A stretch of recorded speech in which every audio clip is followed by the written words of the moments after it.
na ngambo na ngai pamba te boza ebele liboso ya ba poste téléviseur na bino pona kolanda édition ya sika ya magazine Voici l'homme info o epesaka bino ba information nyonso na o etali les commandants du temple le pasteur François Mutombo. Voici l'homme, l'ambassadeur de la parole de Dieu pena o etali aseka kalembelembe mobimba.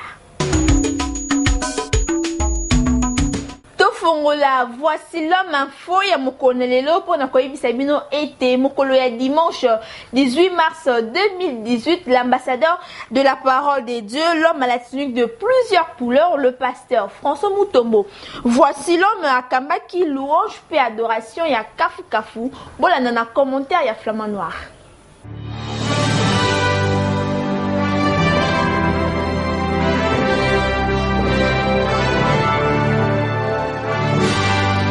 L'ambassadeur de la parole de Dieu, le commandant du temple, a lendisaki bana na Nzambe pona koloba ete Nzambe na biso azali vivant. Notre Dieu est vivant. Ce qui le nôtre il est papa toke na biloko wana ko venez voir.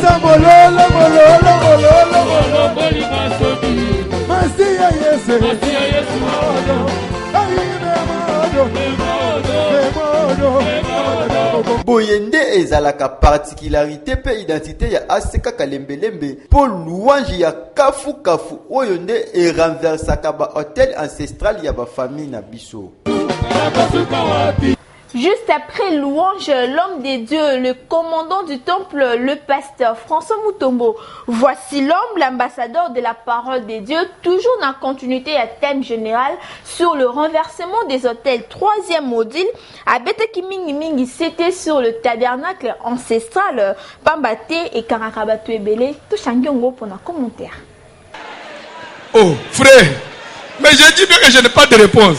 L'homme de Dieu, le pasteur François Mutombo, voici l'homme, a fongolaki bato na koloba ete. Mutu nyonso oyo asatachaka toujours na pouvoir ancestral, a koki ko s'en sortir soko mokiete. Et belé ya bato bako ko avancer te tant qu'ils seront attachés à ce qui est ancestral, à ce qui est familial. Pourquoi Nzamba zobi Abraham na ndako tata na ba? Parce que tata na bango yeba Nzambe te. Ndenga to fanja aucune famille ndenga to fanja. Bakole ba ke basela Nzambe ya solo. Soki ba zo ke basambelaka, basambela na ba église nini?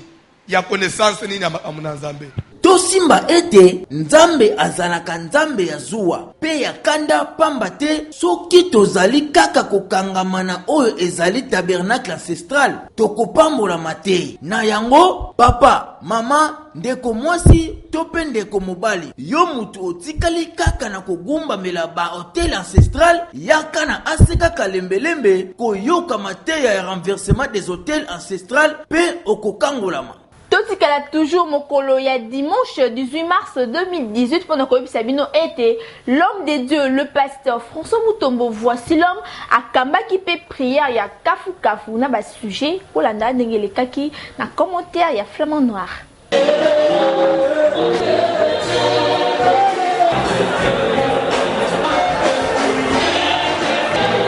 Na prière ya makasi boyende, le commandant du temple, le pasteur François Mutombo, voici l'homme, abandaki kotinda bana na Nzambe nyonso ba renverser ba tabernacle ancestral ya ba famille.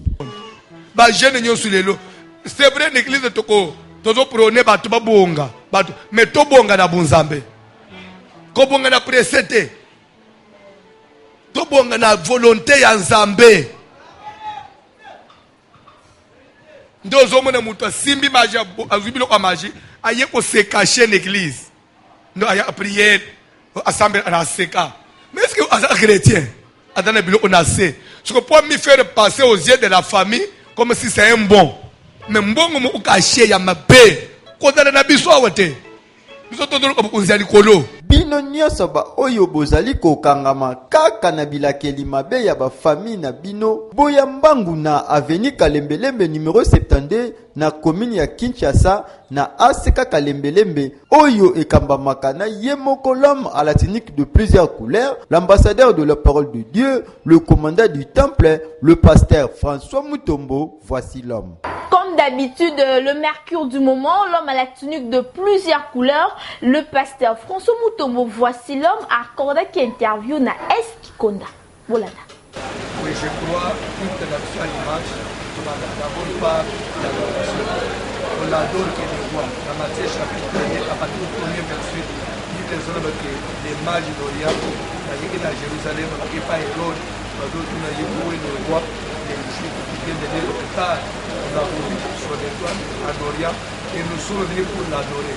Pourquoi ils sont venus adorer? Et qui sont venus adorer? Ils sont venus adorer le roi d'Égypte, car vous avez vu son étoile. On adore que celui qui est élevé, celui qui est grand puissant, et on adore que celui qui a l'étoile. Ils sont venus adorer l'éternel roi. Et tu vois que mon roi aussi, c'est Jésus. Et quand chaque jour nous venons à l'église, nous ne faisons pas les autres. Nous suivons l'étoile du roi d'Égypte et nous venons adorer. La troisième module, il y a renversement des aisselles. Vous avez mis le tabernacle ancestral. Alors, nous devons comprendre ça.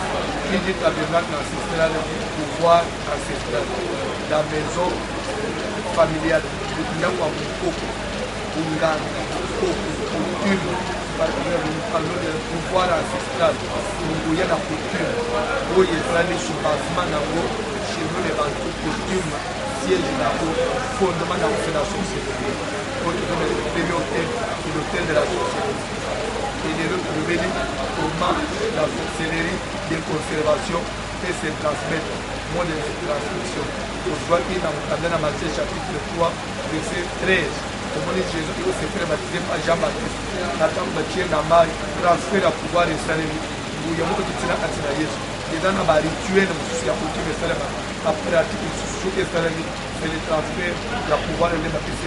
Avant les armes, ils sont tous les armes chrétiens, mais tous les mots à la société. Ils sont tous les mots, mais pas Jésus. C'est là où il y a la sorcellerie. Sachez qu'il y a des ordonnances. Là où il y a des ordonnances, sachez qu'il y a un culte. Là où il y a un culte, sachez qu'il y aura des sacrifices. Là où il y a des sacrifices, baloué aux ala, ma maladie aux ala. C'est pas nous qui devons renverser ça. Pour qu'il n'y ait pas Jésus, que lui-même s'est fait sacrifice pour la vie aux ala. Toujours à moi, Moké Mokolo, il y a vendredi 16 mars 2018, l'homme des dieux, le commandant du temple, le pasteur François Mutombo. Voici l'homme à Pessi conseil na o etali kobota, pas batté et seigneur kota là, ba possibilité na yo. Bolanda na commentaire. Le commandant du temple, le pasteur François Mutombo, voici l'homme, le col ministre de Dieu, pe le professeur, na école Yanzambe, a pesi toli na o etali kobota sans possibilité. Bandeko, ozana makoki te, ya koboko la bana kobota te. Ça, c'est un conseil, pour ne pas dire gratuit, je peux dire quoi?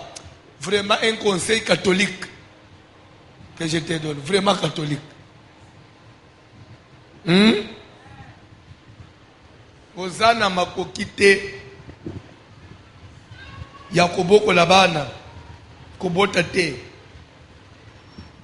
lukola bana tozomona bazolala na balabala soko yebi te bana ebele bakoma quand même bafazer ezaki po papa na mama bakabonaki lere papa bale mwasi usa banda onyokola biso nde tokimi tokomi bando bafazer na balabala.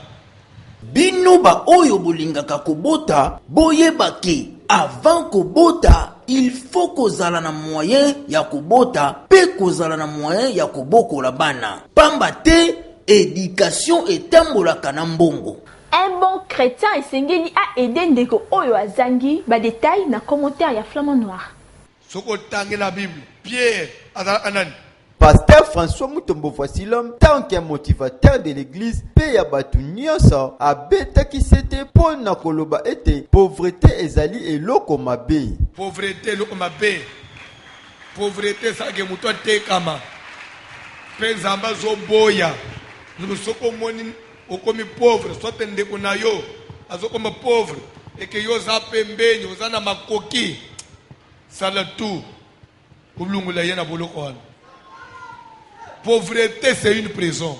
Pe ayeko continue koloba lisusu ke soki omoni ndeko to pe muninga na yo azali na pauvreté, yo ozali na mbongo, sala nyonso olongola ye na pauvreté yango. Nzambe zo soki yo mwana na nzambe banjo komba pauvre. Et que mutu mupaya, mupagano, soit mutu ordinaire, comme un ambongo. C'est un danger. Il faut talaka. Comment biso ba chrétien to comme pauvre, pas voisin, pas bando comme un ambongo. Non! Il faut faire tout pour te racheter. Bino batu oyo bolingaka kaka baninga to pe bandeko baya kolelaka kaka epai na bino boyebake kosalisa moninga ezalaka malamu pe nzambe atikaka batu oyo basalisaka baninga te. L'instabilité, topé, pauvreté, ezalaka bongo, malédiction, surtout na ba chrétien, na yango l'homme de Dieu, le pasteur François Mutombo, voici l'homme, l'ambassadeur de la parole de Dieu, a expliqué ki yango malamu. Tosha nyongo pour na commentaire. Lokola ye azalaka papa oyo aedikaka bana na ye malamu, yango wana a expliqué na profondeur na oyo etali instabilité pe pauvreté. Dans ta vie, il faut que tu comprennes une chose, l'instabilité c'est une malédiction. Et aussi la pauvreté c'est une malédiction. Si quelqu'un est chrétien, mais il vit sous la pauvreté, il est sous malédiction.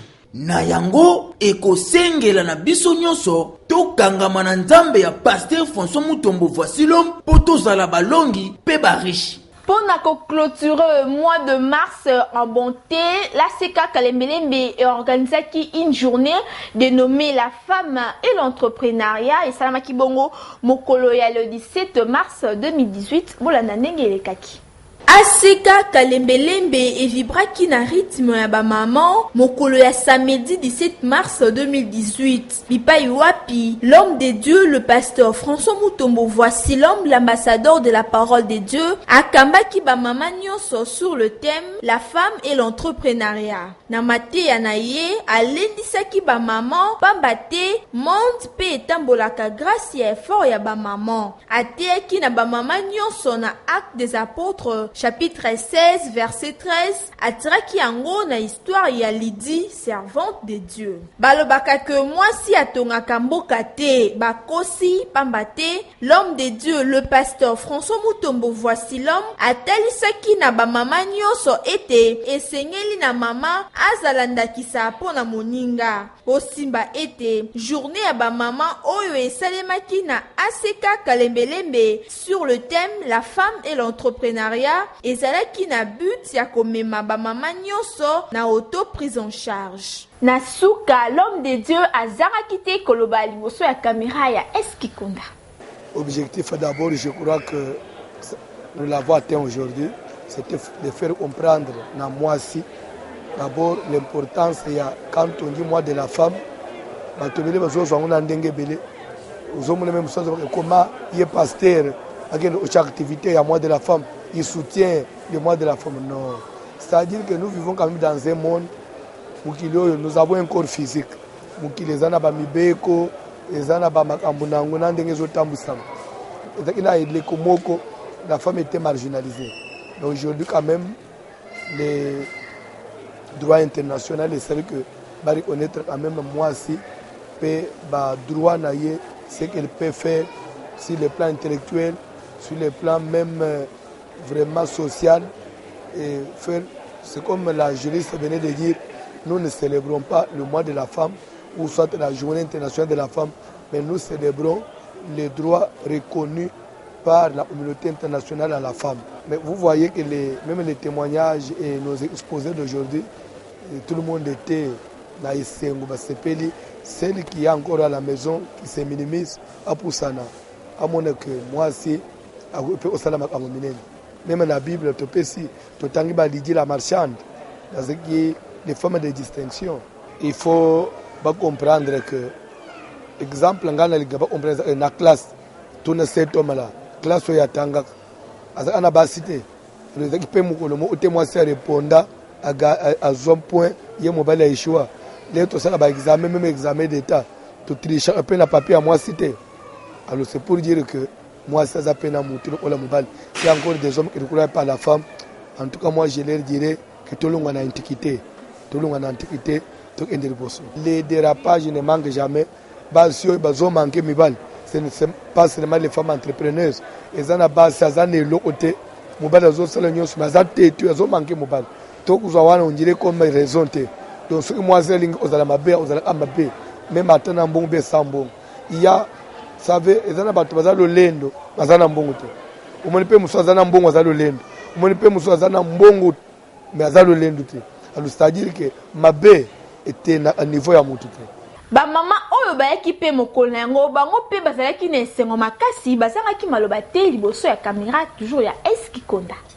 La première édition de cette grande conférence Ladies Face a été vraiment très marquante pour moi parce que ça m'a donné l'opportunité de parler en tant que femme et de parler aussi à mes consoeurs, à mes mamans femmes comme moi pour pouvoir comprendre que nous avons une force. Okay? Nos mamans, nos grandes-mères ont toujours été là au champ, aller à la rivière et tout. Alors c'est une opportunité pour nous de pouvoir aussi partager, de pouvoir dire à nos consoeurs, de pouvoir de savoir que l'investissement, l'entrepreneuriat, c'est l'avenir. Les femmes doivent s'élever, arrêter de se plaindre. On est marginalisé, oui, mais l'heure est révolue. Nous sommes maintenant censés pouvoir agir et ajouter quelque chose dans ce monde. En tout cas, mes impressions sont les impressions positives, les impressions de joie, parce qu'on ne s'attendait pas à ce que cette journée d'aujourd'hui ça va passer ainsi. On s'attendait à ça soit une petite manifestation, mais quand on a commencé, on a vu que c'était une grande manifestation. Donc mes impressions sont les impressions de joie, d'une manière essentielle, d'une manière brève, dans tout ce que le pasteur a dit, et dans tout ce que tous les pas le pasteur, mais tous les intervenants, c'est là ce qu'ils ont dit. Il faut d'abord être déterminé dans tout ce qu'on fait et puis il faut avoir le courage. Il faut avoir le courage d'entrer dans l'entrepreneuriat. L'entrepreneuriat, ce n'est pas seulement avoir beaucoup d'argent pour y entrer, mais avec le peu de moyens qu'on a déjà, on peut déjà commencer l'entrepreneuriat. On a suivi les exemples de beaucoup, le témoignage plutôt de beaucoup de femmes ici. Il y a une femme qui a commencé avec 9200 francs et aujourd'hui, elle a beaucoup d'argent. Elle entreprend, elle a un grand magasin plutôt et elle va aller de l'avant. Donc, d'une manière brève, il faut avoir d'abord le courage. Avoir le courage, être aussi honnête dans tout ce qu'on fait.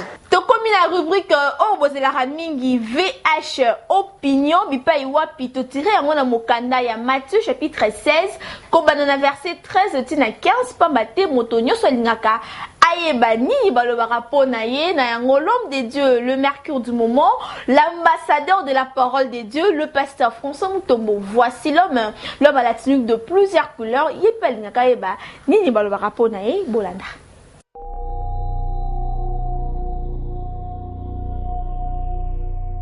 Nayebi pasteur. Les mon akuta non nalanda matia. Mon ngai Frank Papa.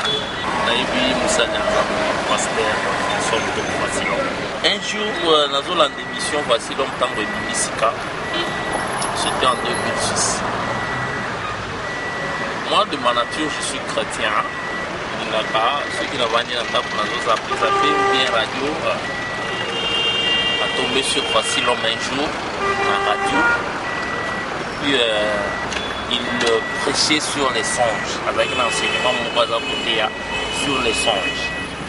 Il a énuméré par étape par étape il y a pas songe, ABC, conséquences, ABC et tout ça. Et tombé que moment où j'avais des problèmes sérieux dans ma famille. Et puis comme on a un cauchemar, on a un biloko impossible, tout ça, on a un rêve. Il a prêché, a touché qui peut mon pot et j'étais aussi touché. C'est pourquoi on a bien la tana tout ça dans la poussa banda ya ka kokusa na pembeni ya mosali ya Nzambe wana kasi lompo na materi enseignement na ye naza vraiment calme materi na ye efortifianga na makambo ebele nazali kosambela quelque part mais dimension oyo enseignement ya voici l'homme ememi ngai tina koma yake je suis responsable de ce que vous me voyez tina il en train de boulot c'est grâce na enseignement na ye c'est pourquoi nazoloba matin na ye bakisaka ye plus na vie na ngai conseil mingi ce que je peux donner marche oyo aza na atelema na position na ye aujourd'hui il y a des serviteurs de Dieu oyo bazodérouter nzela ya Nzambe atikali kaka na maloba je suis pasteur prêche à communauté par expérience basali ya Nzambe bongo bazali mais na ndenge nalanda voici l'homme aza na vocation ya nzambe aza na pere abengana mpona koteya eza na litemo aparalaka sur mwana mokie ya donc mwana mokie akoki kobala te donc façon développaka yango na mona vraiment qui est alobaka ce qui est vrai en plus à partir de là nde l'état pe qui peut voir même et quand on va un peu na page ya l'état pe atemelaka pe moins de 18 ans na ça 18 ans j'ai fa kobala te donc ba raison na pe ça qui vraiment vraiment azali na raison c'est dans ça mais ça qui a basende donc a continuer à matisse sous ba maté ya est solide en plus ba ser ba ba neni ya rolata kutu akuna sije wana ba ser ba neni ya rolata vraiment ta na kati église na ye ba ser pena bazalaka ba exemplaire quoi. Mois de mars, moi et ma maman, na yango magazine Voici l'homme info et pensez toujours dans ma maman. Chaque édition, to c'est la rabino portrait, to so koba se koba. Alors pour nous connaître nani aza l'honneur Bolanda. Elle s'appelle Déborah Kongolo, épouse de Monsieur Roger Banza. Mariée depuis 2008, Madame Déborah Kongolo aza mama ya bana misato. Fille ya papa Mputu Charles na maman Malou Hortense. Déborah Kongolo aza deuxième na libota ya 9 enfants. Madame Déborah Kongolo, chrétienne, femme d'affaires et femme entrepreneur. À l'occasion ya mois de mars, mois ya ba maman, magazine Voici l'homme info et souhaité na Madame Déborah Kongolo bonne fête.